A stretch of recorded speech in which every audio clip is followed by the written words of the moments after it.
एकेकाळी मुंबईमध्ये गिरणी कामगारांची शान होती. या मराठमोळ्या गिरणी कामगारांनीच मुंबई घडवली.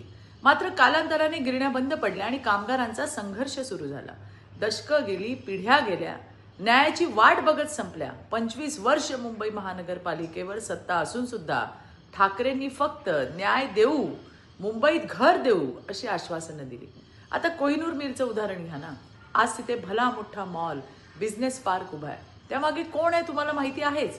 मुद्दा हा आहे की कोहिनूर स्क्वेअरमध्ये किती मिल कामगारांना किंवा त्यांच्या लेकरांना काम मिळालं, किती मराठी उद्योजकांसाठी कुठली राखीव जागा होती. आहे का उत्तर? उत्तर नाही असं आहे. आणि दुसरीकडे मूळ मुंबईकर नसलेले देवाभाऊ मात्र गिरणी कामगारांसाठी देवदूत ठरले. गिरणी कामगारांच्या फाईल्स हलवल्या, रखडलेले प्रकल्प प्रोजेक्ट मोडमध्ये आणले. सुमारे 15 ते 20 हजार गिरणी कामगारांना घराचं अलॉटमेंट, त्याच्या चाव्या मिळण्याची प्रक्रिया पुढे नेली. हे फक्त देवाभाऊंनाच जमू शकतं. धन्यवाद. जय हिंद, जय महाराष्ट्र.